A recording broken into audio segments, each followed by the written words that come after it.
محمود غزنوی گزر رہے تھے تو ایک بوڑھے کو دیکھا، اس کے ہاتھ کامتے ہیں تو پھر بھی وہ زمین کھود رہا ہے اور ایک درخت لگا رہا ہے۔ تو محمود غزنوی اس بوڑھے کو دیکھ کے نا تو بڑے حیران ہوئے، اس کے قریب گئے۔ تو دو قسم کی سوچیں ہوتی ہیں نا، ایک یہ سوچ ہوتی ہے کہ بڑا لالچی ہے، اس عمر میں بھی یہ کیا کر رہا ہے، یہ بھی سوچ ہوتی ہے۔ اور ایک سوچ یہ ہوتی ہے کہ یار کتنا بھلا آدمی ہے، دیکھو اب بھی محنت کر کے گزر رہا ہے۔ سوچ ہی ہے نا، منفی کر لیں یا مثبت کر لیں۔ تو محمود غزنوی آگے بڑھے اور آگے بڑھ کے نا تو آپ اس بوڑھے سے کہنے لگے کہ بابا یہ کیا کر رہے ہو؟ تو کہنے لگے میں درخت لگا رہا ہوں۔ تو کہنے لگے بزرگوں اب آپ کی جو عمر ہے نا، یہ عمر نہ تو آپ اس کے پھل کھا سکیں گے، نہ چھاؤں میں بیٹھ سکیں گے، اور آپ کو تکلیف بھی بڑی ہے۔ تو بابا جی محمود کو جانتے ہی نہیں تھے، پلٹ کے کہنے لگے بیٹا چلو میں نہیں پھل کھاؤں گا تو میرے پوتے تو کھائیں گے نا، میرے نواسے تو کھائیں گے نا، تو آپ چھوڑے مجھے، میں تو اگلی نسلوں کا بھلا کر رہا ہوں۔ اب یہ سوچ ہماری بڑی کم ہوتی، یہ بڑی کم سوچ ہوتی، پوتے کھائیں گے نواسے کھائیں گے۔ تو محمود غزنوی بادشاہ تھے، بڑے راضی ہوئے، کہنے لگے یار بابا تیری تو سوچ بڑی شاندار ہے، قوم کا نفع کرنے والی سوچ ہے۔ اس نے کہا ایک تھیلی اشرفیوں کی بابا جی کو دے دو۔ بابا جی نے نا وہ تھیلی اشرفیوں کی جب قبول کی، پکڑی، تو بابا جی بڑے مسکرائے۔ محمود کہنے لگا کیا ہوا؟ تو فرمانے لگے بیٹے تم نے تو کہا تھا کہ میں اس کا پھل نہیں کھاؤں گا، میں نے تو ابھی لگایا نہیں ہے، اللہ نے پھل مجھے پہلے ہی عطا فرما دیا ہے۔ تم تو کہہ رہے تھے کہ پھل نہیں کھاؤں گا، ابھی تو لگایا نہیں تو اللہ نے پھل دے دیے۔ محمود بڑا راضی ہوا، اس نے کہا یار بابا تو بڑی اونچی سوچ کا مالک ہے، ایک تھیلی اور دو بابا جی کو، اور دے دو ایک تھیلی۔ ایک اور تھیلی دی بابا جی کو، تو بابا جی پھر ہنسے، کہنے لگے محمود میرا خلوص دیکھ، میں اللہ کے بندوں کا نفع کرنا چاہتا تھا نا، تو میں نے ابھی لگایا نہیں۔ لوگوں کے باغ میں سال میں ایک دفعہ پھل لگتا ہے، اللہ نے مجھے 2 دفعہ پھل عطا کر دیا۔ محمود نے کہا تیسری بھی دو بھی بابا جی کو تھیلی۔ آپ سوچ تو بنائیں نا صاحب، ہم یہ سمجھتے ہیں کہ شاید یہ محدود ہو جائے گا، میں کسی کے بچے کو پڑھا دوں گا تو شاید وہ میرے بچے کا نصیب لے اڑے گا، میں کسی کو کچھ دے دوں گا تو شاید وہ ادھر سے آ کے نا تو ہمارا کام خراب کر جائے۔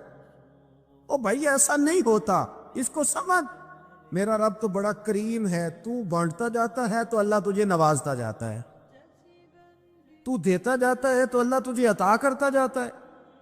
آپ یہ ذہن بنائیں، کسی کا فائدہ کرنے کا، کسی کا نفع کرنے کا، کسی کو کچھ دے ڈالنے، کسی کے اوپر رحمت کی برکھا برسانے کا آپ ارادہ کریں، اللہ تبارک و تعالیٰ آپ کو نواز دے گا۔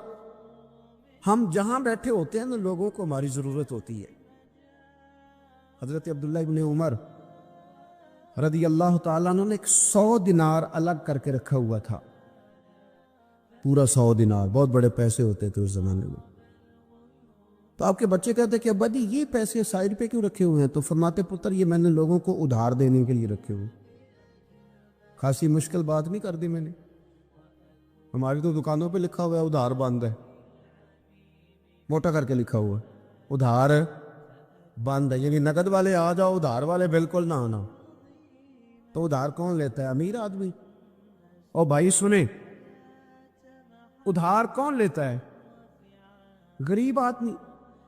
اور ہمارا کیا حال ہے کہ ہم کہتے ہیں بھئی وہ یہ نہیں کہہ رہا کہ مجھے بھیک دے دو، وہ کہہ رہا یار ذرا مہربانی کرو، میں نا یہ مجھے ایک دوست کہنے لگے کہ وہ کیا بنا ہے، سنا تھا ایک شخص کو پھانسی ہونے لگی، عدالت کا فیصلہ آیا۔ میں نے کہا یہ وہ لوگ تبصرہ کرتے جو پیٹ بھر کے روٹی کھاتے، یہ ان لوگوں کا تبصرہ ہے، وہ پیٹ بھر کے روٹی کھاتے، رات تبصرہ کریں گے، فیس بک پہ اپنی رائے دیں گے۔ لیکن جو آدمی آدھا کلو گھی صبح فیکٹری جانے سے پہلے گھر دے گیا تھا نا، وہ جب رات کو آتا ہے تو اس کی بیوی ڈرتے ہوئے اسے یہ نہیں کہتی کہ وہ عدالت کے فیصلے کا کیا بنا ہے، اس کی بیوی تو اس کو کہتی ہے کہ وہ جو آپ گھی لائے تھے وہ ختم ہو گیا۔ اور سویرے بچوں نے جب اسکول جانا ہے تو پراٹھے بنانے کے لیے میرے پاس گھی کوئی نہیں. یقیناً آپ کو تکلیف ہوگی تو اب کرنا کیا ہے؟ تو میرے بھائی ان کو کہاں تبصرہ یاد رہتا ہے کہ آج نئی بات کیا ہوئی ہے تو کوئی نئی خبر سناؤ کہ اور پھر سناؤ کہ کوئی نمی تازی. یہ باتیں تو ان کو یاد رہتی ہیں جو پیٹ بھر کے کھاتے، جن کو پھر کوئی فکر نہیں. ان لوگوں کے یہ کام ہے، وہ کریں گے سیاسی تبصرے. وہ کسی شخص نے کیا خوب کہا تھا کہ غربت نے میرے بچوں کو تہذیب سکھا دی، اب سہمے ہوئے رہتے ہیں شرارت نہیں کرتے. غربت نے میرے بچوں کو تہذیب سکھا دی، وہ اب سہمے ہوئے رہتے ہیں، وہ شرارت نہیں کرتے. وہ نہیں شرارت کرتے اس لیے کہ وہ تو کونے میں لگے بیٹھے ہیں کہ کسی غریب کا کھلونا نہ ہمارے ہاتھ سے ٹوٹ گیا، وہ سہمے ہوئے رہتے ہیں، وہ شرارت نہیں کرتے. تو میرے عزیز، حضرت عبداللہ ابن عمر 100 دینار ہے. ابا جی یہ کس لیے ہے؟ تو فرماتے یہ میں نے ادھار دینے کے لیے رکھا ہوا ہے. حضور کیا مطلب؟ فرمایا میرے نبی پاک علیہ السلام نے فرمایا ہے کہ کسی بندے کو تم نے اگر قرض لینا ہو نا تو وہ غریب ہو تو اس پر تم آسانی کرنا، اور جتنے پیسے تم نے لینے ہوئے اگر وہ تنگ دست ہو تو آسانی کرنا.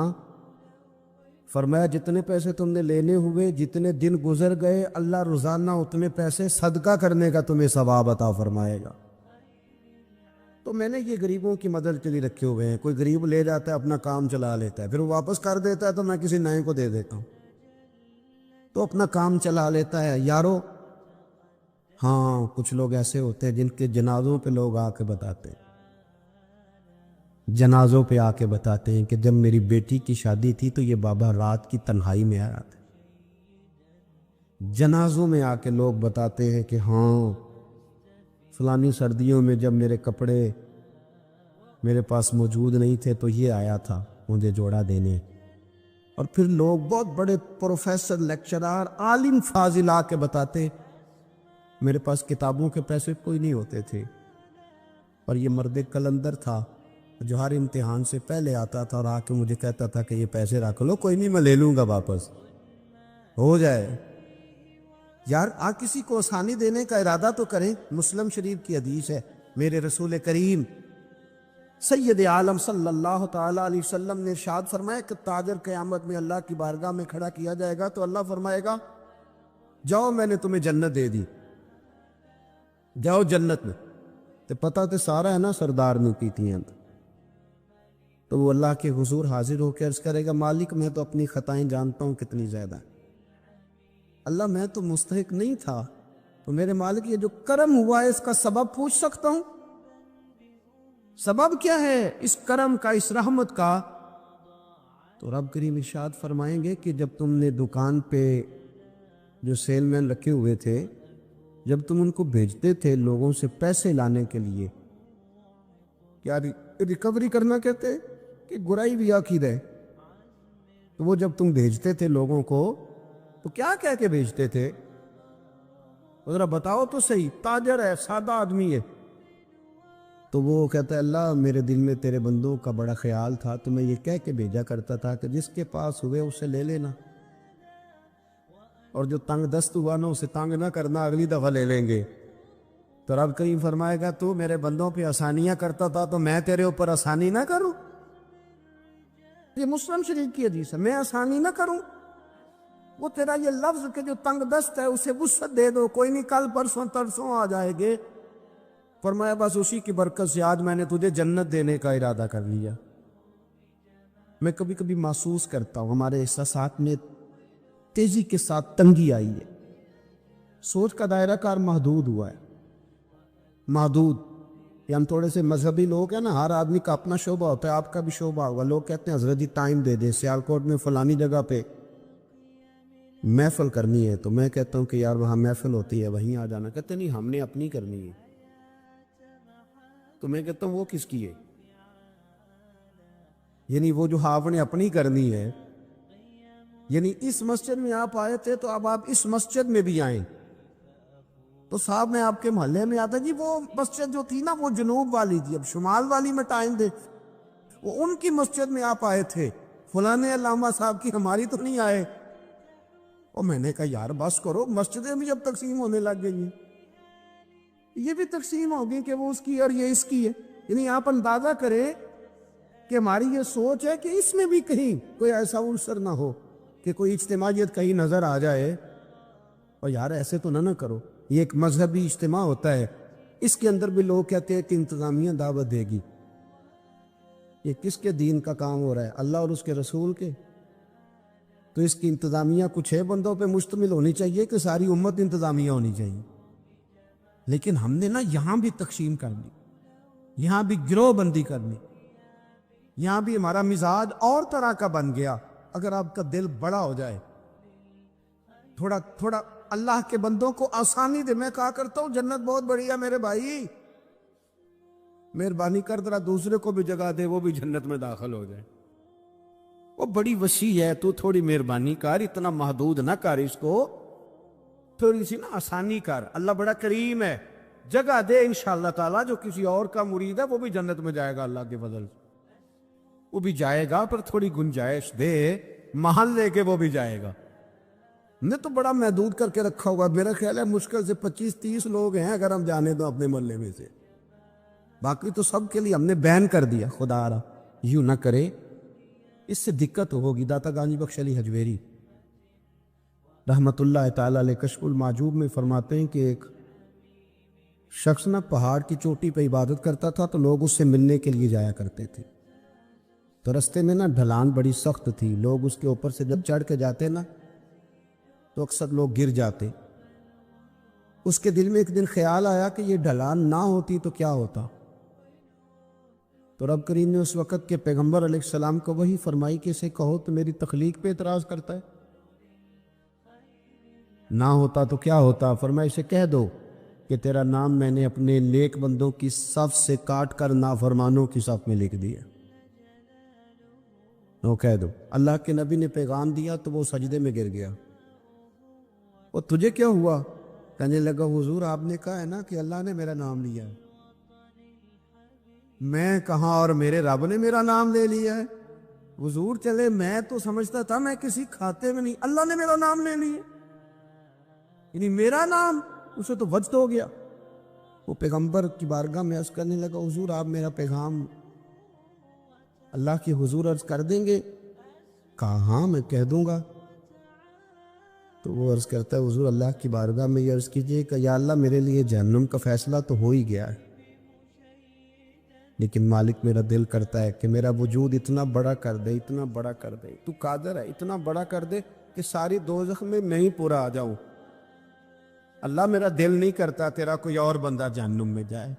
میری طبیعت نہیں مانتی کہ تیرے محبوبوں کا کلمہ پڑھنے والے, تیرے نبیوں کا کلمہ پڑھنے والے دوزخ میں چلے جائے. اللہ تو ساری دوزخ میرا وجود بڑا کر کے نہ تو بھر دے. آواز قدرت آئی, نبی سے فرما دیجئے کہ یہ اگر میرے بندوں سے اتنا پیار کرتا ہے تو میں اس سے پیار نہ کروں. اسے کہہ دیجئے اس کے گناہ بھی بخش دیے, اسے ولیوں میں بھی شامل کر لیا, اور قیامت میں یہ جس کی سفارش کرے گا اللہ سب کو جنت عطا کر دے گا. پر یہ ہے کہ پروگرام ہی نہیں ہے. اتنی محدود سوچ. تھوڑا تھوڑا پیار کریں, تھوڑی تھوڑی محبتوں میں وسعت لائیں. آپ تھوڑا شوق جواں کریں اپنا. آپ یہ مزاج بنائیں کہ مجھے اللہ کے بندوں سے محبت کرنی ہے. علامہ اقبال کہنے لگے خدا کے بندے تو ہیں ہزاروں, اور بنوں میں پھرتے ہیں مارے مارے. میں تو اس کا بندہ بنوں گا جس کو خدا کے بندوں سے پیار ہوگا. اپنے مسلمان بھائی کے لیے اپنے دل کے اندر نرمی لائیں. لوگوں کی کمزوریاں دیکھیں گے تو آپ 1 منٹ بھی کسی کے ساتھ نہیں چل سکتے, اور یہ حال میرا بھی ہے اور آپ کا بھی ہے. تو اگر کوئی ہماری کمزوری دیکھ لیتے وہ چل سکتا ہے ہمارے ساتھ؟ میں اکثر کہا کرتا ہوں کہ اگر ہمارے ایپ کھول جائیں تو لوگ ہم سے ہاتھ نہیں ملائیں گے. اگر ہمارے اندر کی باتیں کبھی باہر نکل آئیں تو شاید لوگ ہمیں ملک بدر کر دیں کہ تم اس قابل نہیں ہو کہ دھرتی پہ رہ سکو. تو یارو اتنی کمزوریوں کے باوجود اگر اللہ نے ہماری پردہ پوشی کی ہے تو چل تو بھی کسی کی کمزوری کے باوجود اس کے ساتھ نیکی کر. تو بھی اس کی کمزوری. میں نے ایک ہاسپٹل میں ایک نوجوان کو دیکھا, ڈاکٹروں کے آنے پر بھی لوگ خوش ہوتے ہیں, ایک دفعہ میں ایک ہاسپٹل میں بیٹھا تھا تو ایک نوجوان آیا، تو میں نے دیکھا اسے دیکھتے ہی لوگ خوش ہونے لگے، اور کوئی علامہ صاحب نہیں، صوفی صاحب نہیں، پیر صاحب نہیں، کلین شیف آدمی ہے۔ ابھی میں نے عجیب سے اس کے احوال دیکھے، وہ کسی کو کھانا دیتا، کوئی بچہ ہوتا تو اس کو ٹافیاں دیتا، کسی کو کہتا کہ وہ تیری رپورٹ آ گئی اور کچھ بھی نہیں آیا تو ایسے ہی ٹینشن لے رہا، کسی کو کوئی جملہ کہہ دیتا، کسی کو کوئی جملہ کہہ دیتا۔ وہ اپنی مستی میں آیا، آ کے چلا گیا، تو میں نے پوچھا یہ کون ہے؟ کہنے لگے کوئی بھی نہیں، ویسے اس کا شوق ہے، یہ آ جاتا ہے۔ تو میں نے کہا یہ ویسے ہی نہیں ہے، یہ اللہ کا کوئی خاص بندہ ہے۔ جو لوگ بستروں پہ مایوس پڑے ہوں وہ جس کا چہرہ دیکھ کے خوش ہو جائیں، میرے رسول پاک نے فرمایا ہے کہ اگر تو نے میرے کے دل میں خوشی ڈال دی تو اللہ تجھے 60 سال کی نفل عبادت کا ثواب عطا کرے گا۔ اگر میرے مومن کے دل میں تم نے خوشی ڈال دی تو 60 سال کی نفل عبادت، بے ریا نفل، امام غزالی حدیث لائے، 60 سال کی نفل عبادت کا ثواب۔ او یارو مہربانی کرو، آؤ تھوڑا سا نا دکھ سمیٹنے کی کوشش کرے، آؤ اپنی مسکراہٹ کے اندر اپنی بہت ساری پریشانیوں کو چھپائیں، اور تھوڑا تھوڑا زخم پر مرہم رکھنے کا ارادہ کرے۔ کوئی ضروری تو نہیں نا یار کہ انسان خود غرضی کی زندگی جیے، وہ ایک چھوٹی سی دنیا بات کرے، اپنی دنیا کو بڑا کیوں نہیں کرتا؟ تو تھوڑا تھوڑا کر کے آگے کیوں نہیں نکلتا؟ میں کبھی کبھی ایک کار ہمارے شہر میں میرے آگے سے گزرا کرتی تھی، اس پہ لکھا ہوتا تھا خدائی خدمتگار، تو نا موٹا کر کے خدائی خدمتگار، تو سیدھا سادہ بندہ تھا، اللہ تعالیٰ اس کو جنت دے، وہ انتقال کر گیا۔ تو میں نے ایک دن اس کو کھڑا کر کے کہا، میں نے کہا آپ کا نام کیا ہے؟ کہنے لگے جی میرا نام ہے میاں رانجھا تے سب دا سانجھا۔ وہ میں نے کہا یہ کون سا نام ہوا؟ کہنے لگا جی میری خواہش ہوتی ہے کہ کوئی مینوں کام دسے، تو میں نا دفتروں میں ملتا ہوں اللہ کے فضل، میاں رانجھا تے سب دا سانجھا۔ لیکن میاں رانجھا واقعی سانجھا تھا، بڑے لوگوں نے گہرے آنسو بہائے اس کے جانے پر، بڑا لوگوں نے اس سے پیار کیا، بڑی لوگوں نے اس کے ساتھ محبت کی۔ سنگیو دیکھو تھوڑا تھوڑا کر کے اگر ہلکا پھل، یار ہمارا ہوتا ہے تعلق، ہمارا تعلق ہوتا ہے، ہمارے ٹیلی فون پہ کچھ کام ہو سکتے ہیں، ہماری طبیعت ہوتی ہے۔ بہت سارے لوگ ایسے ہوتے ہیں جو بیچارے مجبور ہوتے ہیں، اگر ہم جائز سفارش کر دیں تو ان کا نفع ہو سکتا ہے، لیکن کیونکہ مزاج نہیں۔ مجھے ایک بات بتائیں دیانتداری سے کہ اگر آپ کے پاس محلے کا کوئی شخص آ تو آپ نے کہا جی نہیں میں نے کبھی کسی کو کام نہیں بتایا، تو آپ نے اس بندے کو دھتکار دیا، تو وہی مسئلہ اگر آپ کے بیٹے کا بن جائے، کر نہ دلیری، اب تو کہہ کہ میں نے کبھی کسی کو کام نہیں بتایا، تو کہہ الجھا رہنے دے بیٹے کو، تیرا پتہ چلتا ہے کہ تو بڑا خوددار ہے، نے کبھی کسی کو کام نہیں کہا، کہہ ذرا کر بات۔ میں اور آپ اس نبی کے ماننے والے ہیں، اس پیغمبر کے کہ حضرت بلال کہتے ہیں کہ بی بی کا تیل بہہ گیا تھا، زمین پی گئی تھی تو وہ رو رہی تھی، میرے رسول کا نام بھی نہیں پوچھا، غریب سی عورت ہے یہودی کی مولاد، اور یہاں کیوں کھڑی ہو، کیوں رو رہے ہو؟ عرض کرنے لگی وہ میں تیل لینے آئی تھی 4-5 دینار کا، تو وہ ایڈی میری لگی ہے کسی پتھر سے تو بہہ گیا ہے، تو زمین پی گئی ہے۔ میرے نبی پاک نے فرمایا بلال جا گھر سے پیسے لا، اسے دے تاکہ تیل خرید لے۔ اس نے تیل خرید لیا تو اس کو دیا، تو پھر رونے لگی، اب کیوں روتی ہو؟ تو کہنے لگی مار تو اب بھی پڑ جائے گی، میں غریب ہوں، تو میری مالکن کہے گی تو دیر سے کیوں آئی؟ حضرت بلال کہتے ہیں قربان جاؤں وہ نبی جن کے استقبال کے لیے 70 ہزار فرشتے معراج کی رات آسمان کے دروازوں پہ کھڑے رہے، وہ پیغمبر جن کی زیارت کے لیے انبیاء دعائیں مانگے، وہ محبوب جن کو اللہ پیغام دے دے کہ محبوب آجا، رب تیری ملاقات کا شوق رکھتا ہے، وہ محبوب فرمانے لگے چل نہ بتا تیرا گھر کہاں ہے، میں تیری سفارش کر کے آتا ہوں۔ حضرت بلال کہتے ہیں سادے کپڑے، کوئی جانتا نہیں، کوئی نام نہیں، پرانا سا دوپٹہ، بی بی آگے آگے اور مدینے والے رسول پیچھے پیچھے، وہ سارا مدینہ گزار کے لے گئی۔ تیری صورت تیری سیرت زمانے سے نرالی ہے، اور تیری ہر ایک ادا پیارے ادائے بے مثالی ہے، کہتے لے گئی وہ سارا کچھ گزار کے، اور یہودن کے دروازے پہ لے کے چلی گئی۔ حضور کو تھوڑا ہی عرصہ ہوا تھا مدینہ شریف تشریف لائے، دروازے کو دستک دی، وہ باہر آئی، تو محبوب نے بس نہ یوں آنکھیں ذرا اٹھائیں تے پہلی نظر لٹ لیا ماہی تیرے ہار شنگارا، قاتل نین تے ناگن زلفاں پئیاں مارن دوروں ہی ماراں تے کسے نو کول نہ پھٹکن دتا تیرے حسن دے پہرے داراں، آزم تو کلا ہی نہیں ہے تے ہوئے پھر قتل ہزاراں، ایک دفعہ نظر اٹھائی پھر نظر مبارک جھکا لی، فرمانے لگے یہ تیری ملازم ہے؟ کہا میری ہے۔ کہ اس کی غلطی کوئی نہیں، بیچاری کو تیل گر گیا تھا، نیا خریدتے دیر ہو گئی، اسے کچھ کہنا نہ۔ بی بی کہتی ہے ڈاڈی میں بھی بڑی تھی پر حضور آ گئے، میں جانتی بھی نہیں تھی، پر میں نے کہا حبیب میں کچھ بھی نہیں کہوں گی۔ رسول کریم یہ بات کہہ کے واپس لوٹے تو مالکن ملازمہ دونوں دیکھنے لگی کہ یہ کون تھے۔ وہ سنا کے سخن اور دکھا کے پھبن، سب پھوک گئے مورا تن من دھن۔ یہ کون تھے؟ اتنے جملے کہہ کے چلے گئے۔ حضرت بلال کا تمہیں پیچھے تھا تو اس نے میرا پلو تھام لیا، کہنے لگی غلام یہ کون تھے؟ تو کہا نہیں جانتی، یہی تو رسول کریم ہے۔ دوڑ کے حضور کے قریب گئی اور جا کے کہنے لگی محبوبہ دروازے تک آئے ہو تب کرم فرماؤ نہ، ہمیں کلمہ ہی پڑھاتے جاؤ، نے تو یہ انداز ہی پہلی دفعہ دیکھا ہے۔ کسی نے کہا تھا کہ الجھے ہوئے لوگوں سے گریزاں نہ ہوا کر،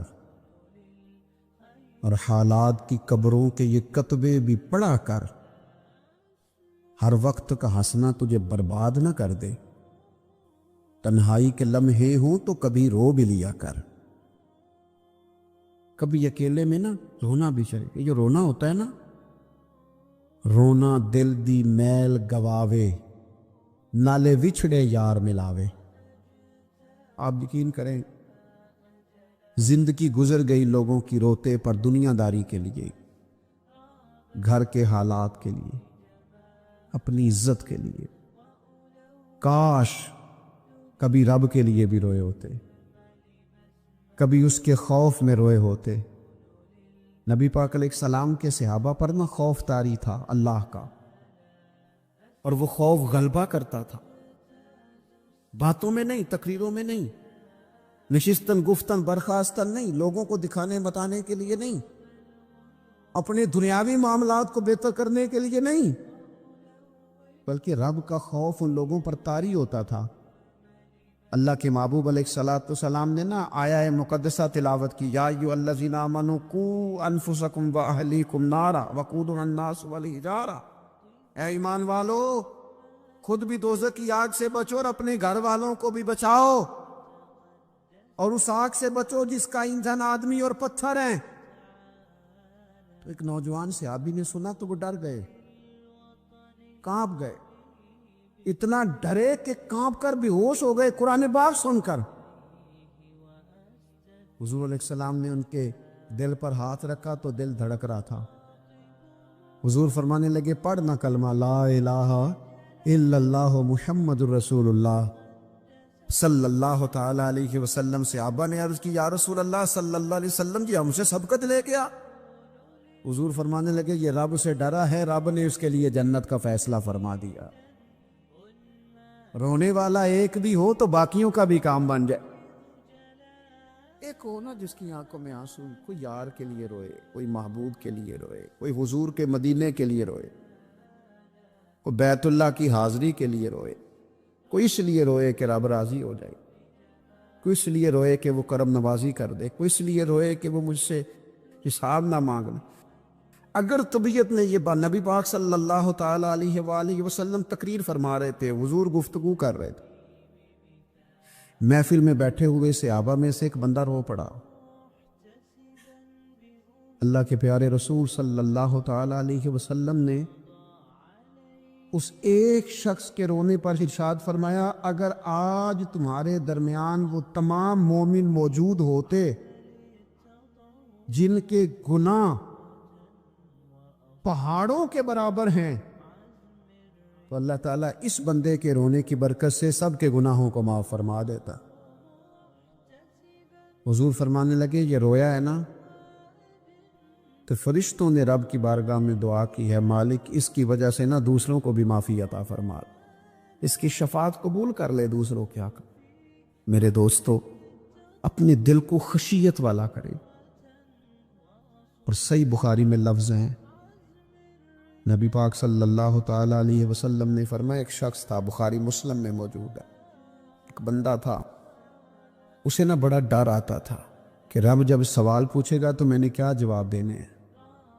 اور ہمیں ہمارے نبی پاک علیہ السلام نے فرمایا بھی ہے، حضور نے فرمایا رب تم سے نہ 5 سوال پوچھے گا قیامت کے دن اپنے سامنے کھڑا کر کے۔ ساری تیاری لائق بچے بھی جب کر لیتے ہیں نا پیپر دینے کی، ذہین بچے ساری تیاری کر کے نا تو کمرہ امتحان میں جاتے ہوئے پھر بھی ڈرتے ہیں اور کہتے حضرت صاحب دعا کرنا میرا پیپر ہے۔ بچہ لائق بھی ہے، محنتی بھی ہے، تیاری بھی، لیکن ڈر آتا ہے۔ ڈر آتا تھا جب پیپر سٹارٹ ہوتے تھے نا تو کئی قسم کی ایکٹیویٹیز چھوڑ دی جاتی تھی، کھیل چھوڑ دیے جاتے تھے۔ میں نے دیکھا ہے بچے نمازیں شروع کر دیتے تھے، ڈر آتا ہے کہیں پیپر میں کمی نہ کوئی رہ جائے۔ دنیا کے پیپر کے بارے میں یہ معاملہ ہے، اور جب صبح قیامت سوال جواب کیے جائیں، حضور فرماتے 5 سوال رب پوچھے گا تم سے قیامت میں۔ سب سے پہلی بات، میں نے تمہیں عمر دی تھی کہاں گزاری تم نے؟ ضائع کر دیا ٹائم سارا، ادھر ادھر بھاگتے آتے جاتے مال کماتے۔ اور پھر عمر میں ایک بہترین حصہ جوانی ہے، حضور فرماتے ایک سوال یہ ہوگا، دوسرا جوانی کہاں گزاری؟ اور تیسرا سوال پوچھا جائے گا، بتاؤ مال کہاں سے کمایا، ذرائع کیا تھے، جائز طریقہ اختیار کیا کہ ناجائز؟ اور چوتھا سوال یہ ہوگا، یہ بتاؤ تم نے خرچ کہاں کیا، اللہ نے اپنے فضل سے دیے تھے پیسے، تم نے ناجائز جگہ پہ تو نہیں لگا دیے؟ اور 5واں سوال یہ ہوگا کہ جو تمہیں پتہ تھا، جو تم جانتے تھے، جس کا تمہیں علم تھا، جس کا تمہیں شعور تھا، بتاؤ تم نے اپنے علم پر عمل کتنا کیا؟ میرے عزیز یہ 5 سوال نبی پاک علیہ السلام فرماتے ہیں۔ ایک بندہ تھا جو بڑا ڈرتا تھا رب کی بارگاہ میں کھڑا ہونے سے، اتنا ڈرتا تھا کہ خوف طاری ہو گیا اس پر، خشیت پیدا ہو گئی۔ اس نے اپنے بچوں سے کہا جب میں مر جاؤں نا، یہ صحیح حدیث میں موجود ہے، جب میں مر جاؤں نا تو مجھے جلا دینا، اور پھر اگر میرے وجود کا کچھ حصہ بچ جائے تو اسے پیس دینا، پھر اسے ہوا میں اڑا دینا، مجھے ختم کر دینا، میں اپنے رب کی بارگاہ میں کھڑا ہو کے سوالوں کا جواب نہیں دے سکتا۔ پتا تے سارا ہے نا سردار نو کیتیاں دا، من لانم کے من دانم، جو اعمال کیے ہیں اس کی خبر تو ہے نا، باقیوں کو شک ہے کہ اس میں گناہ کیا ہوگا، پر ہمیں اپنا اپنا تو پاک ہے نا، پتا تو سارا ہے نا۔ کہا میں نہیں کھڑا ہو سکتا اس کے حضور، مجھے جلا دینا، میری راکھ بھی بہا دینا، اڑا دینا ہواؤں میں۔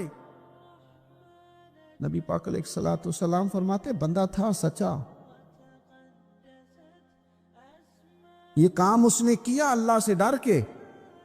کریم محبوب علیہ السلام فرمانے لگے اللہ تعالیٰ نا قیامت کے دن ذرات کو حکم دے گا کہ اس کے وجود کے ذرے جمع کرو، اس کا وجود جمع کیا جائے گا، جس رب نے پہلے بنایا ہے وہ دوبارہ بنانے پر بھی قادر ہے۔ اس کے ذرات کو جمع کر کے گوشت پوشت دے کے وجود دے کے کھڑا کر کے اللہ پوچھے گا بتا یہ کام کرنے کا تجھے کس نے کہا؟ عرض کرے گا مالک میں ڈر گیا تھا نا، تیری بارگاہ میں کھڑا ہوں، سوالوں کے جواب دوں، یہ کام مشکل تھا، میں ڈر گیا۔ تو نبی پاک صلی اللہ تعالی علیہ وسلم فرمانے لگے، رب فرمائے گا فرشتو کہ میرا بندہ نہ سچ کہتا ہے، یہ واقعی مجھ سے ڈر گیا تھا، گواہ ہو جاؤ میں نے اس کے لیے جنت کا فیصلہ کر دیا۔ اپنی طبیعت میں، اپنے مزاج میں، اور یہ خوف خدا گھر سے شروع کریں، بیوی سے گفتگو کرتے بھی اللہ سے ڈریں، ماں باپ کے حقوق ادا کرتے بھی اللہ سے ڈریں. اگر اللہ نے آپ کو وسعت دی ہے، بہن بھائی کمزور رہ گئے ہیں، تو اللہ سے ڈرے اس مسئلے میں. اگر اللہ تعالیٰ نے آپ کو کسی شخص کے اوپر حاکم بنایا ہے، کوئی آپ کا ملازم ہے، کسی شخص کو آپ کے پاس ڈیوٹی کرنا پڑتی ہے، تو اس کے بارے میں اللہ سے ڈرے. میرے نبی پاک علیہ السلام نے اپنے ظاہری وصال کے وقت جو وصیتیں فرمائی تھی، فرمایا تھا عورتوں کے بارے میں رب سے ڈرنا، اپنے غلاموں کے بارے میں، ملازمین کے بارے میں رب سے ڈرنا، اور آپ کے پاس میرے پاس جو امانتیں ہیں ان امانتوں کے بارے میں رب سے ڈرے.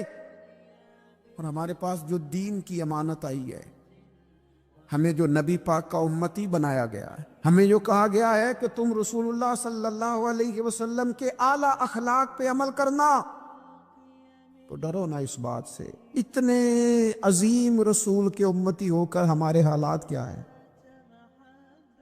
ہماری کیفیات کیا ہیں؟ ہمارے صوفیاء فرماتے ہیں کہ کسی بندے کے دل میں نا، وہ کہتے ہیں نا لوگ کہ بریک ٹھیک کر لو تو پھر گاڑی روڈ پہ چڑھا لو، پھر خیر ہے. جہاں بھی موقع آئے گا اس کی بریک لگے گی. پھر لوگوں نے ایک اور آسانی کی ہے، میں نے دیکھا ہے، کچھ ایسی گاڑیاں آئی ہیں جن کی بریک نہیں لگانی پڑتی. انہوں نے ایسا اس میں سسٹم فٹ کر دیا ہے کہ گاڑی کے سامنے کوئی چیز آتی ہے تو اس کی بریک خود بخود لگ جاتی ہے. وہ کہتے ہیں بغیر بریک کے گاڑی روڈ پر چڑھانی نہیں، بریکیں ٹھیک کرو پھر چڑھا لو.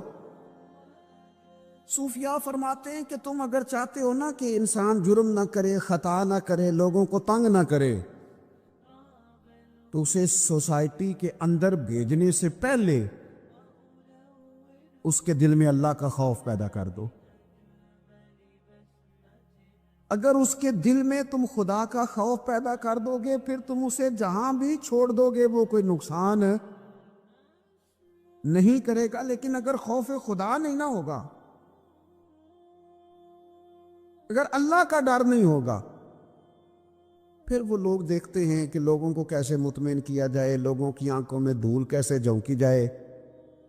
وقتی طور پر ایسے پروگرام بنا لیے جائیں جن سے لوگ مطمئن ہو جائیں. تھوڑا سا لوگوں کو موٹیویٹ کر دیا، کوئی تھوڑا سا بتا دیا، کوئی تھوڑا ریلیف دے دیا، کچھ تھوڑی سی ایسی کہانی بنا دی جس سے ووٹر مطمئن ہو جائیں. لیکن فی نفس سے ہی بندہ نیک کب ہوتا ہے؟ میرا رب فرماتا ہے ان الذین یخشون ربہم بالغیب، وہ لوگ جو اپنے رب سے ڈرتے ہیں پر بن دیکھے ہی ڈرتے ہیں. ان الذین یخشون ربہم بالغیب لہم مغفرۃ واجر کبیر. قربان جائے. فرمایا بے شک وہ لوگ جو اپنے رب سے بغیر دیکھے ڈرتے ہیں، اللہ تعالیٰ نے ان کے لیے بخشش بھی رکھی ہے اور بہت بڑا اجر تیار کیا ہوا ہے. بغیر دیکھے یہ جب بندے کو چیز نصیب ہوتی ہے نا کہ وہ اللہ تعالیٰ سے ڈرتا ہے، پھر وہ بندہ دانا ہو جاتا ہے، پھر وہ بندہ معاملہ فہم ہو جاتا ہے، وہ بندہ سمجھدار ہو جاتا ہے. قرآن مجید نے کہا یا ایھا الذین آمنوا ان تتقوا اللہ یجعل لکم فرقان. میرا دل کرتا ہے کہ امت مسلمہ اس آیت کو یاد کر لے. رب فرماتا ہے اے ایمان والو، اگر تم اللہ سے ڈرو گے نا تو اللہ تعالیٰ تمہیں حق اور باطل میں تمیز کرنے کی قوت عطا فرما دے گا. تم اپنے دل میں رب کو جواب دینے کا تصور پیدا کرو، اللہ تمہارے فیصلے درست کرا دے گا. اور میرے نبی پاک صلی اللہ تعالی علیہ وسلم نے فرمایا یہ جو اللہ کا خوف ہے نا، یہ حکمت کی بنیاد ہے، یہ دانائی کی بنیاد. اللہ کا خوف ہے، یہ بنیاد ہے، اس کی وجہ سے لوگ دانا ہوتے ہیں. اگر وہ رب کریم سے ڈرنے لگے تو اللہ انہیں بصیرت کی روشنی دے گا. کیوں فیصلے درست تھے سارے سیدنا صدیق اکبر کے؟ اس لیے درست تھے کہ ان کے دلوں میں رب کا خوف موجود تھا. ہاتھوں سے نکل گئے بڑے لوگ، بڑی چیزیں نکل گئی.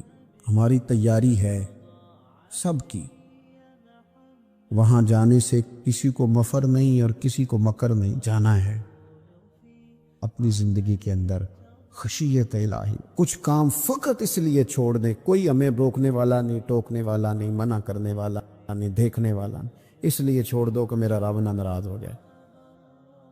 کسی کی ہمیں مجبوری نہیں، کسی کی ہمیں پابندی نہیں، کوئی کسی کی طاقت نہیں ہمیں کہہ سکے. لیکن کچھ کام فقط اس لیے شروع کر دو کہ میرا اللہ راضی ہو جائے، میرے محبوب پاک اس سے خوش ہو جائیں.